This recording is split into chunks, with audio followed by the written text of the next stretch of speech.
विधर्मी लोक आहेत. आणि खरंच यावेळेस तुम्ही बघाल यहुदी लोक सुद्धा प्रार्थना करतात. यहुदी लोकांमध्ये सुद्धा प्रार्थना करतात आणि त्या प्रार्थनेला ते लोक शिमा म्हणतात, शिमा. आणि हे यहुदी लोक पूर्ण आठवडाभर प्रार्थना करतात आणि शब्दात दिवशी अधिक त्यांची प्रार्थना मोठी होते आणि अधिक वाढते. त्या प्रार्थनेमध्ये ते लोक तोरा सुद्धा वाचतात. आणि प्रार्थना म्हणजे त्यांच्यासाठी ते लोक मानतात प्रार्थना म्हणजे यहोवाने सांगितलेलं आहे की तुम्ही माझ्यावर बोला मी ऐकणार. त्यांच्यासाठी प्रार्थना म्हणजे काय? तुम्ही माझ्यावर बोला मी ऐकणार. त्यांच्यासाठी यहोवाचे हे शब्द आहेत, तुम्ही प्रार्थना करा, तुम्ही माझ्यावर बोला मी ऐकणार.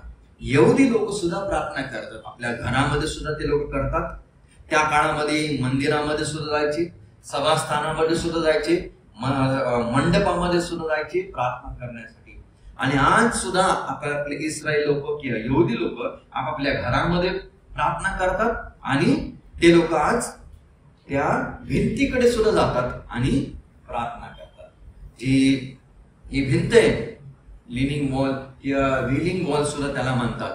यरुशलेमच्या बाजूला जी भिंत आहे ती काही काळा अगोदर ती शल्मोनाने बांधलेली, हिजकियाने सुद्धा नंतर मग त्याला रिपेअरिंग केलेलं, नंतर हेरोदाने त्याला रिपेअरिंग केलेलं, पुष्कळ नंतर नेहेम्याच्या काळामध्ये सुद्धा या भिंती आणि गेट ते फाटक किंवा ते द्वार आहेत त्याचं रिपेअरिंग काम आपल्याला बायबलमध्ये बघायला मिळतं. आणि ह्या ठिकाणी सुद्धा यहुदी लोक जातात आणि ते लोक प्रार्थना करतात. आणि नुसतं नाही प्रार्थना नाही करत, हे लोक त्या ठिकाणी चिठ्ठ्या सुद्धा टाकतात. एक एक चिठ्ठी लिहितील आणि जे दगडांमध्ये जे गॅप आहे, जे दगड आहेत ना हे खूप मोठे दगड आहेत. अजून जे जिओलॉजिस्ट आहे, आर्किओलॉजिस्ट आहे, त्यांना प्रश्न पडला हे एवढे मोठमोठे दगड आणले कशी? हे शल्मोनाचा आयडिया होती, शल्मोनाचं ज्ञान होतं. एवढे मोठे दगड डोंगरामधून खोदून आणायचे, या ठिकाणी फिट करायचे, कारण या दोन गॅप मध्ये सिमेंट वापरलेलं नाही. आज विटांमध्ये काय वापरतात? सिमेंट. पण त्या काळामध्ये शल्मोनाने कसं फिट केलं असं म्हणतात. त्या काळामध्ये दोन दगडांमध्ये एवढा सुद्धा गॅप नव्हता की एक लहानशी सुरी सुद्धा मध्ये जाईल, म्हणजे एवढा सुद्धा गॅप नव्हता ह्या दोन दगडांमध्ये. काय बुद्धी देवाने त्यांना या शल्मोनाला परमेश्वराने दिलेली हे सर्व बांधण्यासाठी. आणि खरंच हे एक मास्टरपीस त्या काळामध्ये मानलं जात होतं. आणि शल्मोनाने प्रार्थना केलेली. ज्यावेळेस या मंदिराचं उद्घाटन झालं, दुसरी इतिहास 6वा अध्याय 40, 41 आणि 42 हे वचनांमध्ये शल्मोनाने प्रार्थना केली. कोणताही व्यक्ती या ठिकाणी पाहून प्रार्थना करेल किंवा बोलेल तो त्याची प्रार्थना ऐक. शल्मोनाने केलेली प्रार्थना आहे. म्हणजे यहुदी लोक सुद्धा प्रार्थना करतात, नुसते ख्रिश्चन लोक नाही प्रार्थना करत, नुसते ख्रिस्ती लोक प्रार्थना नाही करत, यहुदी लोक सुद्धा प्रार्थना करतात. आणि या ठिकाणी आतमध्ये गॅप मध्ये ते लोक चिठ्ठ्या टाकतात. आणि चिठ्ठ्या आणि इस्रायल देशाप्रमाणे त्या हजारो लाखो चिठ्ठ्या भरतात आतमध्ये त्या गॅप मध्ये. आज सुद्धा ही सिस्टम आज चालू आहे. आणि असं म्हणतात की ह्या गॅप मध्ये मोठमोठ्या लोकांनी सुद्धा येऊन चिठ्ठ्या टाकले, जसे की डोनाल्ड ट्रम्प आहे, ओबामा आहे, क्लिंटन आहे. असे मोठमोठे राष्ट्रपती, प्रधानमंत्री या पृथ्वीवरती होऊन गेले. ते आले, प्रार्थना केल्या आणि आपल्या चिठ्ठ्या ह्याच्यामध्ये टाकलेल्या आहेत या गॅप मध्ये. आणि हे इस्रायल लोक वर्षामधून 2दा ह्या चिठ्ठ्या काढतात आणि जैतून डोंगर जो पाठीमागे आहे त्याच्यामध्ये ते लोक आतमध्ये गाडतात ह्या चिठ्ठ्या. इकडे तिकडे टाकत नाही, कारण का ते लोक ह्या चिठ्ठ्यांना सुद्धा एक मान देतात, कारण कोणीतरी येऊन या ठिकाणी प्रार्थना केलेली आहे, शल्मोनाने सांगितलेलं. आणि त्याप्रमाणे यहुदी लोक प्रार्थना करतात. म्हणजे जगामध्ये नुसते ख्रिस्ती लोक प्रार्थना नाही करत. कोण प्रार्थना करते? यहुदी लोक सुद्धा प्रार्थना करतात. इतकंच नाही, विश्वास नाही, जगामध्ये नुसतं ख्रिस्ती नाही, नुसते यहुदी लोक नाही, मुस्लिम लोक सुद्धा प्रार्थना करतात. मुस्लिम लोक. आणि ते लोक दिवसामधून 5 वेळा प्रार्थना करतात. सकाळी, नंतर मग 10, 10:30 या वेळेमध्ये, नंतर दुपारी, सायंकाळी आणि नंतर रात्री. दिवसामधून ते लोक 5 वेळा प्रार्थना करतात. आणि ह्यांची प्रार्थना एक फार सुंदर प्रार्थना असते. म्हणजे ते लोक प्रार्थनेला नेहमी आदर देतात, रिस्पेक्ट आणि रेव्हरन्स असतो त्यांच्या प्रार्थनेमध्ये. ते लोक प्रार्थनेला कधीच असे घाणेरडे बसणार नाही. प्रार्थना करण्याच्या अगोदर ते लोक नेहमी स्वतःला शुद्ध करणार, क्लीन करतील, आंघोळ करतील, घाणेरडे कपडे कधी घालणार नाही. ते लोक नेहमी चांगले कपडे घालतील आणि चांगलं जे काय, जर का ट्रेन मध्ये सुद्धा असतील ते लोक पहिल्या साफ करतील ती जागा, नंतर ते लोक ट्रेन मध्ये बसतील आणि नमाज पढतील, प्रार्थना करतील. आणि त्यांची प्रार्थना नेहमी एका दिशेला असते, ते म्हणजे मक्का आणि मदिना, जी सौदी अरेबिया आहे त्या ठिकाणी पाहून ते लोक नेहमी प्रार्थना करतात. म्हणजे मुस्लिम लोक सुद्धा या पृथ्वीवरती प्रार्थना करताना आपल्याला आढळतील. नुसते मुस्लिम नाही, हिंदू लोक सुद्धा प्रार्थना करतात. हिंदू लोक, आणि हिंदू लोकांमध्ये काही गोष्टी असतात, ते म्हणजे पूजा, मंत्र, मेडिटेट, आरती आणि दर्शन. या 5 गोष्टी असतात ते एकत्र करतात जातील. ते लोक पण नेहमी स्वतःला पहिला आंघोळ करतील, काही आपल्या घरामध्ये जी जागा आहे त्या ठिकाणी बसतील, किंवा काही लोक मंदिरामध्ये जातील आणि त्या ठिकाणी ते लोक प्रार्थना करतील. आणि या सर्व गोष्टी म्हणजे पूजा करतील, मंत्र बोलतील, नंतर मग काही मेडिटेशन करतील आणि दर्शन सुद्धा घेतील. म्हणजे हिंदू लोक सुद्धा प्रार्थना करतायत. मुस्लिम प्रार्थना करतात, यहुदी लोक सुद्धा प्रार्थना करतात, हिंदू लोक सुद्धा प्रार्थना करतात, आणि कॅथलिक लोक सुद्धा प्रार्थना करतात, रोमन कॅथलिक सुद्धा. पण त्यांच्या प्रार्थनेमध्ये आणखीन एक फरक असतो. रोमन कॅथलिक ज्यावेळेस प्रार्थना करतात ते लोक पहिली प्रार्थना मरिये समोर करतात, दुसरी गोष्ट संतांच्या समोर, संत म्हणजे जे मेलेले आहेत ते, आणि तिसरी गोष्ट देवदूतांच्या समोर, एंजल्सच्या समोर सुद्धा ते लोक प्रार्थना करतात. ह्या तिन्ही गोष्टी पण बायबलमध्ये कुठेच लिहिलं नाही या तिन्ही गोष्टीच्या समोर प्रार्थना करा.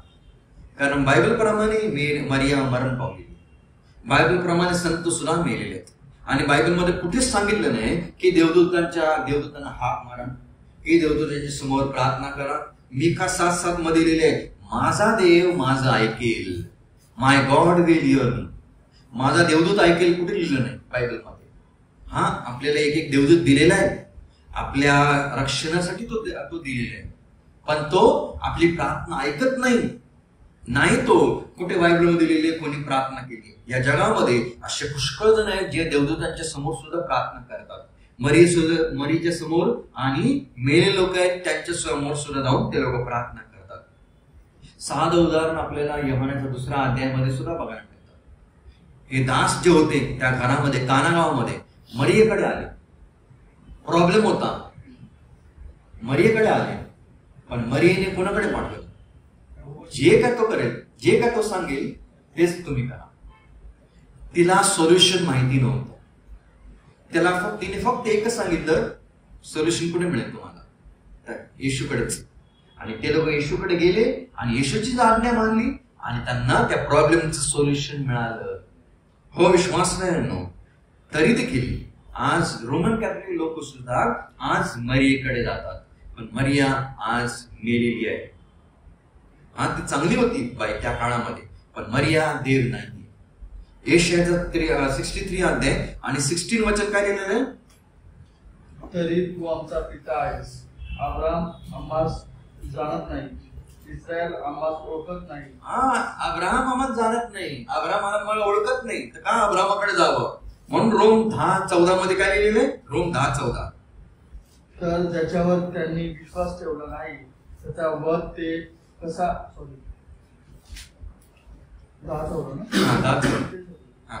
तर ज्याच्यावर त्यांनी विश्वास ठेवला नाही त्याचा धावा ते कसा करतील? कसा करतील? जर आपण विश्वास ठेवला नाही तर आपण कसं करू त्याचा धावा? जर आपण मरीवरती विश्वास ठेवला नाही तर आपण कसा मरीचा धावा करू शकतो? जर आपण देवदूतांवरती विश्वास ठेवला नाही तर आपण कसा धावा करू शकतो त्यांचा? आपण कोणावरती विश्वास ठेवलेला आहे? परमेश्वर ख्रिस्तावर विश्वास ठेवलेला आहे. त्याच्यामुळे आपण धावा कोणावरती करू शकतो? येशूचा धावा करू शकतो. आपण त्यालाच आपण हाक मारू शकतो, ना की दुसऱ्या सर्व गोष्टीला. आज रोमन कॅथलिक कोणाकडे प्रार्थना करतात? मरियेकडे. काही वर्षा अगोदर एक कुटुंब होतं, पती पत्नी होते, त्यांना मूलच होत नव्हतं. ते लोक या प्रिस्टकडे गेले आणि प्रिस्टने सांगितलं, आम्हाला मूल होत नाही म्हणून तुम्ही प्रार्थना करा. त्या प्रिस्टने सांगितलं, तुम्ही योग्य वेळेस आला, तुम्ही बरोबर टाइमावर आला, कारण मी उद्याच रोम मध्ये जाणार आहे, 10 वर्ष रोम मध्ये जाणार आहे. मी तिकडे जाऊन तुमच्यासाठी मी नक्की प्रार्थना करेन. मी तिकडे मेणबत्ती जाळेल तुमच्यासाठी. आणि गेला हा जो प्रिस्ट होता, फादर होते, ते गेले.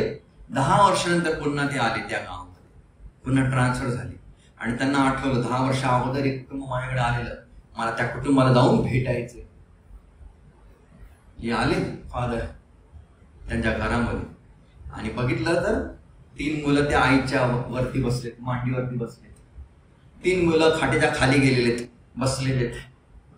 3 मुलं खाटेवरती उड्या मारतेत आणि एक मुलगा किचन मध्ये.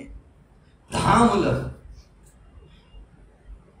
त्याला आनंद वाटला, प्रार्थना ऐकली. आमची मर्या किती चांगली आहे, प्रार्थना ऐकली. गेला तो बायकोकडे, तुम्ही प्रार्थना करायला आलेलं माहितीये का? तुमचा नवरा कुठे गेला? नवरा गेलाय रोम मध्ये. नवरा गेला रोम मध्ये. रोम मध्ये काय करतोय? मी इकडे आलोय आणि तुमचा नवरा इकडे का गेलाय? तुम्ही जे लावलेल्या मेणबत्त्या त्या बुजवायला गेलेल्या. गेल्या 10 वर्षामध्ये 10 मुलं झाली. जगामधल्या लोक आज मरियेकडे जातात. जगामध्ये लोक आज या इतर दैवतांकडे जातात. सगळे लोक प्रार्थना करतात, सगळे लोक प्रार्थना करतात, परंतु ख्रिश्चन प्रेयर ही सगळ्यात वेगळी आहे. ख्रिस्ती प्रार्थना ही सगळ्यात वेगळी आहे. आणि त्याच्यामध्ये वेगळेपणा काय माहिती आहे? हा 4 वेगळेपणा मी आपल्या समोर इकडे ठेवलेले आहे. सर्वात पहिली गोष्ट, ख्रिस्ती प्रार्थना. ज्यावेळेस आपण एक ख्रिस्ती व्यक्ती प्रार्थना करतो, आपल्याला सर्वांना माहिती आहे की प्रभू ख्रिस्त मार्क याचा 1 अध्याय 35 वचनाप्रमाणे येशूने एकांतामध्ये जाऊन प्रार्थना केली. 2 राजे 4:32 प्रमाणे एलियाने एकांतामध्ये जाऊन प्रार्थना केली. दानिएल 6:10 प्रमाणे दानिएलने सुद्धा एकांतामध्ये जाऊन प्रार्थना केली. म्हणजे एकांतामध्ये लोक प्रार्थना करतात आणि केलेली आहे. पण ख्रिस्ती प्रार्थना, जसे ख्रिस्ती स्वतः येशूने सुद्धा सांगितलेली, मत्ते 6:6 प्रमाणे तुम्ही ज्यावेळेस जाल प्रार्थना करण्यासाठी, दरवाजा बंद करा आणि आपल्या पित्याला हाक मारा सिक्रेटली. एकांतामध्ये केलेली प्रार्थना. पण मी तरी म्हणेल ना, एक ख्रिस्ती व्यक्ती ज्यावेळेस तो प्रार्थना करतो किंवा ती करते प्रार्थना, कधीच एकटी किंवा एकटा प्रार्थना करू शकत नाही. हा पहिला डिफरन्स आहे. जगामध्ये लोक प्रार्थना करतात, पण आपली प्रार्थना एक वेगळीच आहे. त्याच्यामध्ये वेगळेपणा आहे. का माहितीये?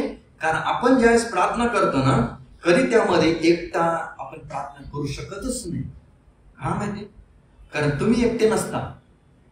कारण बायबल प्रमाणे ज्यावेळेस आपण प्रार्थना करतो, आपण कोणाच्या समोर प्रार्थना करतो माहिती? पित्याच्या समोर जाऊन पित्याला प्रार्थना करतो. मत्ते 6:9 प्रमाणे आपण पित्याला प्रार्थना करतो. दुसरी गोष्ट, आपण कोणाच्या नावामध्ये प्रार्थना करतो? योहान 14:13 आणि 14 प्रमाणे आपण येशूच्या नावाने म्हणजे पुत्राच्या नावाने प्रार्थना करतो. आणि तिसरी गोष्ट, आपण कोणाच्या सामर्थ्याने प्रार्थना करतो? पवित्र आत्म्याच्या सामर्थ्याने. यहूदा 1:20 प्रमाणे. म्हणजे ज्यावेळेस एक ख्रिस्ती व्यक्ती प्रार्थना करतो, त्यावेळेस कमीत कमी किती लोक असतात? 4 लोक सुद्धा असतात. आपण स्वतः, पिता, पुत्र आणि पवित्र आत्मा, हे 3 व्यक्ती आणि एक परमेश्वर असतोच प्रार्थनेमध्ये. आपण पित्याकडे प्रार्थना करतो, पुत्राच्या द्वारे जातो आणि पवित्र आत्म्याच्या सामर्थ्याने आपण जातो. म्हणून ख्रिस्ती व्यक्ती एक कधीही एकांतामध्ये प्रार्थना करू शकत नाही. कधी तो एकटा किंवा प्रायव्हेटली कधीच करू शकत नाही. जगामध्ये लोक करतात, पण ख्रिस्ती व्यक्तीमध्ये हाच पहिला फरक आहे. इतकंच नुसते 4 नसतात, आणखीन एक 5वा सुद्धा असतो. कोणा सांगेल? कोण 5वा? सैतान. सैतान सुद्धा असतो प्रार्थना करताना. दानिएलचा 10वा अध्याय 13 वचनाप्रमाणे प्रार्थना ज्यावेळेस आपण करतो ना, सैतान सुद्धा असतो. इतकंच नाही, आणखीन असतात प्रार्थना करतात. ज्यावेळेस आपण प्रार्थनेला बसतो, आणखीन असतात सैतानाचे दूत, एजंट्स सैतानाचे दूत, इफेसचा 6 ते 12 वचन. हो विश्वासांनो, म्हणजे सैतानाचे दूत पण असतात आणि आणखीन असतात ते म्हणजे देवदूत सुद्धा. स्तोत्र Psalm 91 आणि 11 प्रमाणे देवदूत सुद्धा असतात.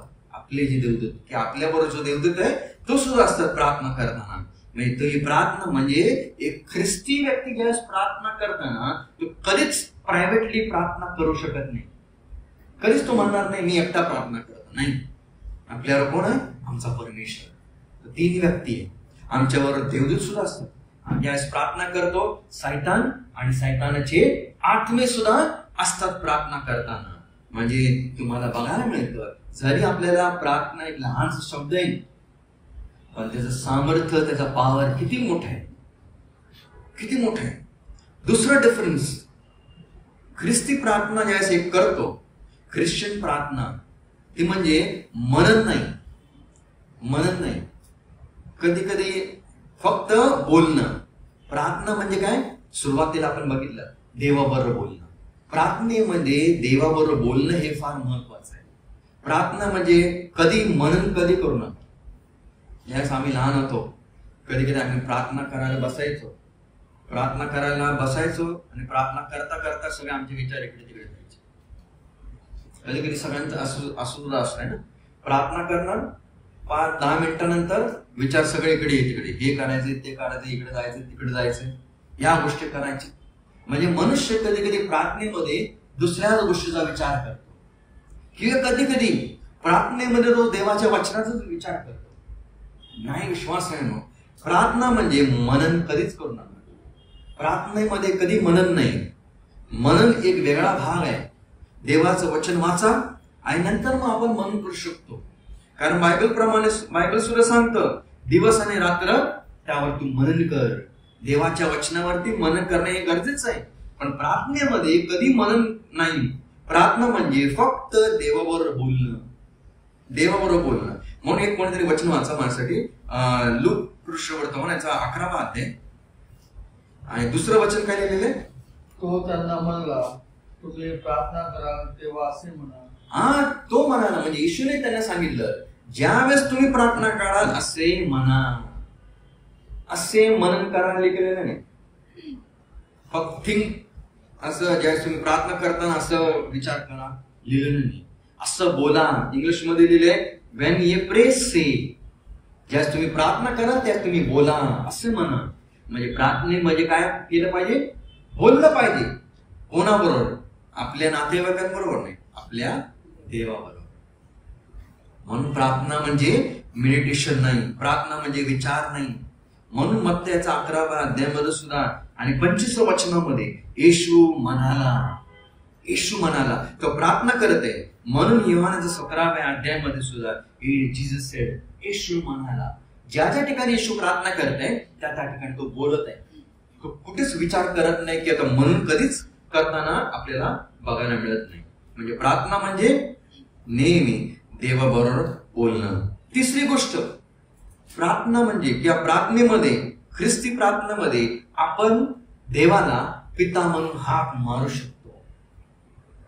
पिता म्हणून हाक मारू शकतो. आणि हे सगळ्यात मोठं सौभाग्य दिलेलं आहे तुम्हाला. प्रभू ख्रिस्ताने शिष्याने सुद्धा विचारलं येशूला तू आम्हाला प्रार्थना करण्यासाठी शिकव. लूकाचा 11वा अध्याय 1ल्या वचनामध्ये. आणि येशूने त्यांना शिकवलं हे आमच्या स्वर्गातील बाप्पा तुझे नाव पवित्र मानलं जावं. म्हणजे येशूने सुद्धा हाक मारली पित्याला. जर येशू आपल्या पित्याला हाक मारली पित्याप्रमाणे तर आज हा अधिकार तुम्हाला आणि मला सुद्धा दिलेला आहे की आज आपण सुद्धा आपल्या स्वर्गीय देवाला पिता म्हणून हाक मारू शकतो. हा अधिकार या जगामध्ये कोणत्याच व्यक्तीने दिलेला नाही, कोणालाच नाही. फक्त ज्याने येशूवरती विश्वास ठेवलेला ना त्यांनाच हा अधिकार दिलेला आहे की आपण आपल्या देवाला पिता म्हणू शकतो. पिता म्हणजे सगळ्यात जवळचं नातं. म्हणून अब्राम होता. उत्पत्तीचा 22व्या अध्याय तुम्ही वाचा आणि 7 पुष्कळ पूर्ण अध्यायामध्ये इसाक आपल्या पित्याला म्हणजे अब्रामाला कोणत्या नावाने हाक मारते माहिती? माय फादर, माझ्या पिता. पण ज्यावेळेस जे चाकर आहेत चाकर आहेत त्या अब्राहमाला माझ्या पिता म्हणाले नाही, माय मास्टर, या आ मास्टर लिहिलेले, आमचा धनी.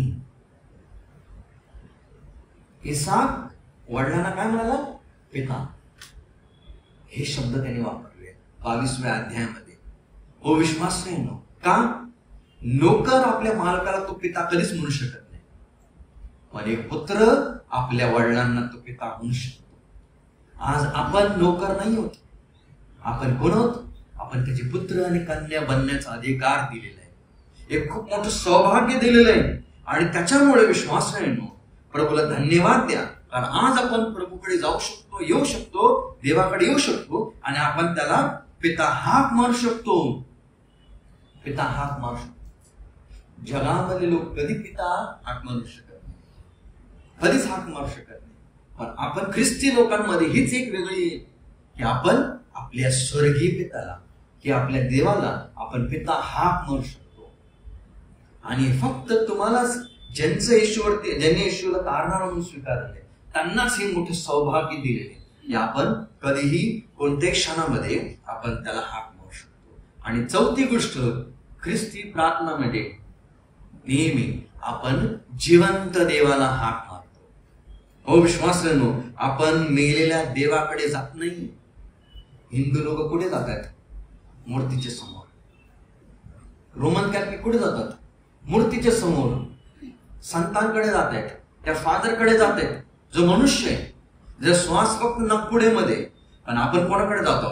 आपण जिवंत देवाकडे जात आहोत आणि प्रार्थना करत आहोत. हाच सगळ्यात मोठा डिफरन्स आहे. जगामध्ये लोक नेहमी मेलेल्या लोकांकडे जातात आणि दैवतांकडे जातात.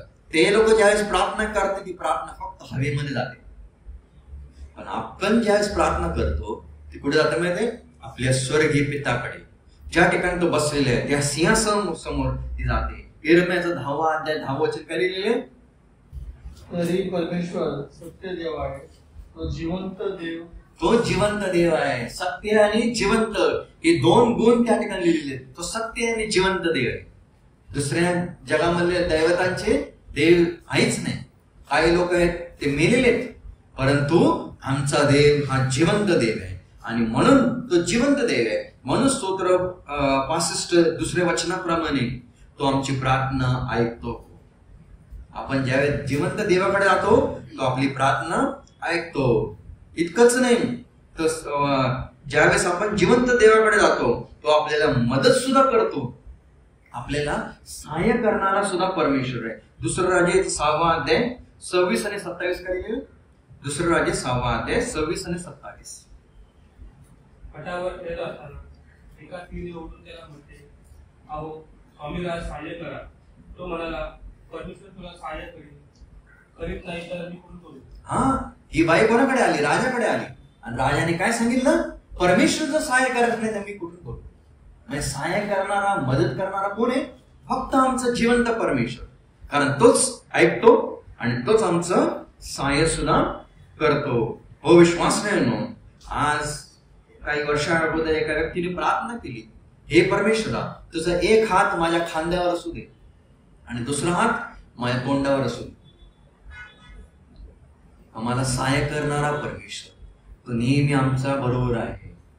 म्हणून विश्वास नाही नो, आतापर्यंत आपण फक्त लहानशा गोष्टी बघितलेल्या आहेत. ते म्हणजे त्या पुस्तकामध्ये तुम्हाला आढळणार नाही या गोष्टी, ज्या बंधूंकडे मी दिलेल्या आहेत त्या नोट्स, त्याच्यामध्ये या गोष्टी नाही आहेत. परंतु जर का प्रभूची इच्छा असली आपण पुढच्या सेक्शन पासून आपण अधिक त्या प्रार्थनेकडे आपण वळणार आहोत. आपण नंतर पाहूया कशा रीतीने प्रार्थना त्या ठिकाणी आणखीन काही गोष्टी लिहिल्या आहेत ते तुम्हाला आणि मला केलेले पाहिजे. म्हणून विश्वास नाही, प्रार्थना म्हणजे देवावर बोलणं, प्रार्थना म्हणजे देवावर बोलणं.